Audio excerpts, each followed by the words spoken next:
Hello everyone, welcome to EatRoamHeal with Dr. Danielle Manalo. It's Taco Tuesday. I had a half day, went to go exercise. It's Tuesday hair washing day, so I literally just took a shower, washed my hair, and here I am about to make dinner for the kiddos. So today I'm gonna make tacos with chicken and salsa verde. I'm only gonna use just one breast because I have some left over from our last Taco Tuesday that's sitting back there, and I'll just add it all together. And this recipe is super simple with the Instapot. It's literally 2 ingredients, chicken, salsa. And then after that, you can add whatever you want to, your tacos in terms of toppings. So whenever I buy chicken breasts, I salt them and then I vacuum seal them in my food saver. So that way the chicken stays the M word, which is the opposite of dry. I don't like to use that term out loud. So you've got your Instapot, I've plugged it in, and I'm going to place the chicken inside. So this is just boneless, skinless chicken breasts. And then I'm going to add some salsa verde. You can use any salsa you like, red sauce, green sauce, whatever. This is from Trader Joe's, and it's really mild, not super spicy, and I will then add tapatio to my tacos. So you want to add, just a little bit of sauce in there, and you're going to add some more afterwards. Usually I use 2 or 3 breasts, depending on how many we're serving. But the recommendation is to use at least half a cup of fluid in the Instapot, so because it needs that fluid in order to come up to pressure. I'm just going to add a little bit more here. And then you seal it with the lid and the sealing ring. And I said this before, I recommend storing your sealing ring separate from your lid and the pot itself. And I don't keep this sealing ring in the drawer or cupboard, so that way the appliance doesn't absorb all of the food odors. And it's a good idea, if you use your Instapot frequently, to have 2 separate types of sealing rings. One's for your savory food and one for your sweet food.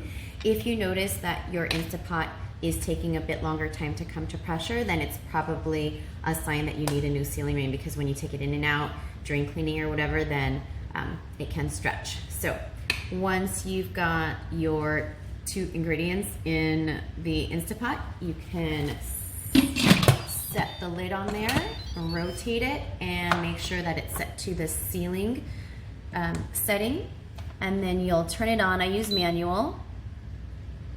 If you hit poultry, it'll be automatically set to 15 minutes, but because these are thin chicken breast cutlets, I'm just going to use 8 minutes. And once you hear it beep a few times, it's going to happen anytime now. Ta-da! That means it's on, and you can walk away and do your other things. Make your guacamole, set up your cheese and tortillas or whatnot. Make your jicama shells. That's another video that I made, so check that out if you're interested. And then once this is done, first it's going to take a few minutes to come to pressure, and then the countdown of 8 minutes will start. And then I'll be back when that happens.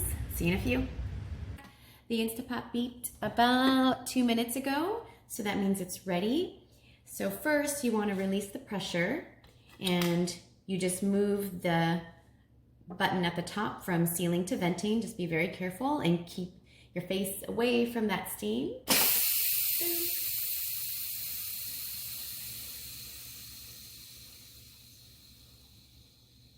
All right, and if you heard that little click, that means the Instapot has been depressurized, and when you remove the pot, you want to make sure you turn it counterclockwise and away from your face. Gotta be safe.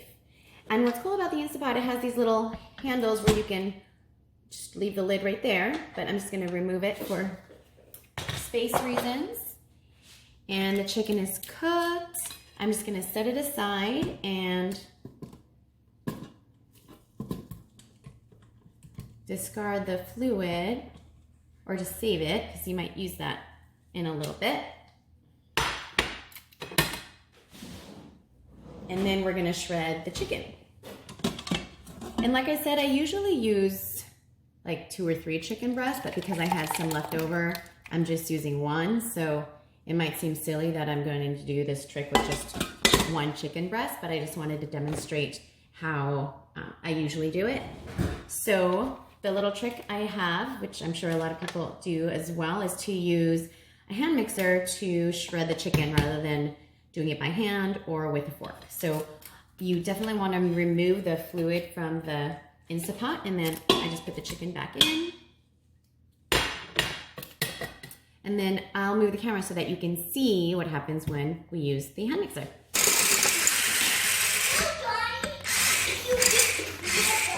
Okay, so I added the other chicken that I had, and it's on the keep warm mode, or you can put it on saute mode if you want it to be a little bit hotter.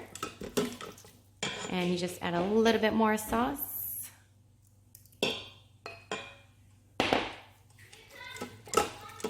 Mix that all in. And now you've got chicken for tacos, burritos, quesadillas, pretty much anything you need. All right, so it's done sauteing, and I'm just gonna plate it. Super simple, fast, healthy, not dry, the M word, chicken for chicken tacos on Taco Tuesday. Ta-da! All right, hope this is helpful. Enjoy.